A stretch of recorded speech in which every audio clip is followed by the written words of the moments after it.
Assalamualaikum warahmatullahi wabarakatuh. Perkenalkan, nama saya Wildan Dusya Putra dari Prodi D3 Kesekretariatan dengan akhiran NIM 3032. Di sini saya akan menyampaikan sebuah materi dari mata kuliah Manajemen Kehumasan, yaitu tentang public speaking. Nah, pengertian public speaking sendiri itu adalah sebuah rumpun keluarga dari ilmu komunikasi atau retorika. Retorika ini adalah sebuah seni berkomunikasi secara lisan yang dilakukan oleh seseorang kepada sejumlah orang secara langsung atau bertatap muka. Contohnya sendiri itu seperti presentasi, pidato, jadi moderator, ataupun master of ceremony. Kegunaan dari public speaking sendiri itu ada 5. Yang pertama adalah meningkatkan kepercayaan diri. Artinya dengan kita belajar public speaking secara otomatis kita bisa menjadi lebih berani dan percaya akan kemampuan kita dalam berbicara di depan orang banyak. Yang kedua yaitu kemampuan untuk mempengaruhi. Artinya kita dapat mempengaruhi pemikiran orang lain dengan apa yang kita sampaikan. Hal ini berguna di saat kita ingin mendapatkan suatu dukungan dari orang lain.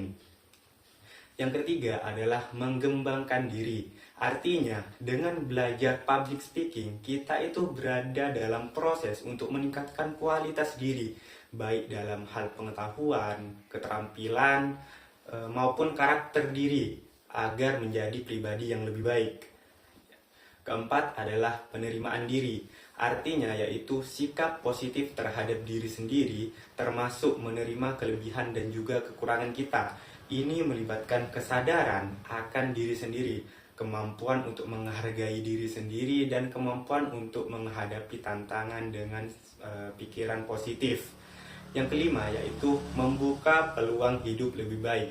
Artinya, dengan kita belajar public speaking, maka seperti tadi, kepercayaan diri kita meningkat, kita dapat mempengaruhi pikiran orang lain, sehingga kita dapat membangun suatu hubungan dengan orang lain dan meningkatkan peluang karir yang bagus. Selanjutnya yaitu adalah teknik dalam public speaking. Yang pertama itu adalah percaya diri. Kita itu harus percaya dan yakin pada diri kita bahwa kita bisa menyampaikan materi yang kita bawa kepada orang lain. Yang kedua itu adalah teknik vokal.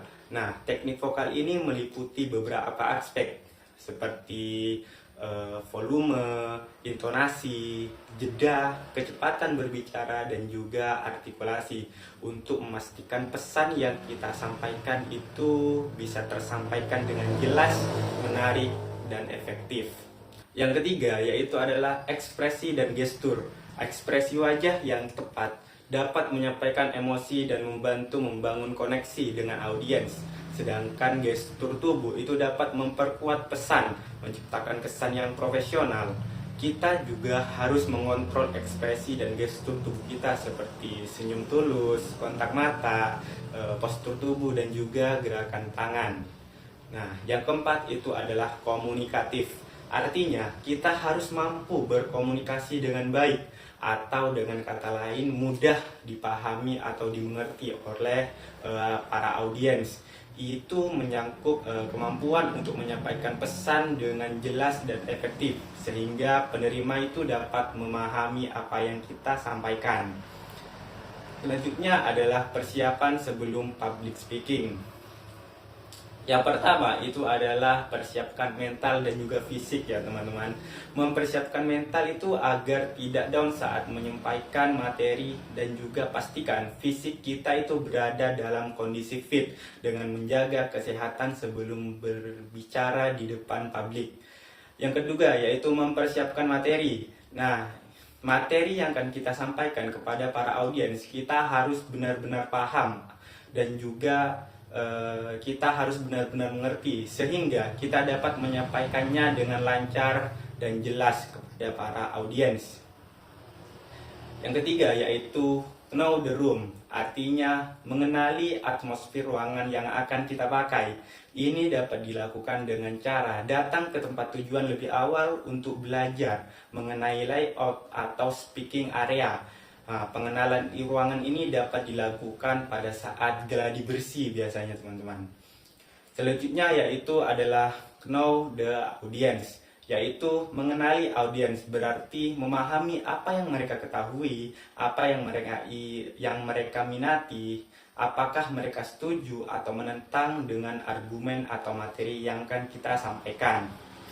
Selanjutnya adalah proses latihan. Nah, persiapan mencakup pemahaman materi, penyesuaian bahasa, dan juga perencanaan strategi presentasi. Latihan dapat dilakukan di depan cermin, dengan teman, atau dengan merekam diri sendiri. Nah, evaluasi juga membantu mengidentifikasi area yang perlu ditingkatkan, seperti intonasi, bahasa tubuh, dan juga manajemen waktu. Selanjutnya yaitu masalah dan solusi dalam public speaking.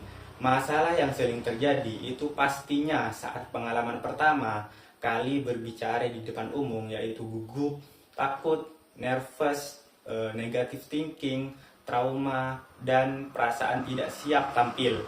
Nah, maka solusi dari masalah ini yaitu adalah mempersiapkan diri dan juga materi yang akan kita sampaikan. Latihan secara rutin, tenangkan diri, tarik nafas, membangun kontak mata, gunakan bahasa tubuh yang baik dengan benar, serta fokus. Ini bisa membuat kita lebih enjoy di saat kita mulai berbicara di depan umum. Nah, yang terakhir yaitu adalah kesimpulan. Oleh karena itu, public speaking ini adalah keterampilan berbicara di depan umum yang penting untuk dikuasai setiap orang. Public speaking melibatkan penyampaian pesan secara efektif kepada audiens dengan mempersiapkan diri, latihan yang cukup, serta percaya dan berani akan kemampuan diri dalam menyampaikan materi atau argumen.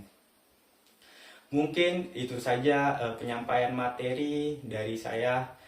Kurang lebihnya mohon maaf. Wassalamualaikum warahmatullahi wabarakatuh.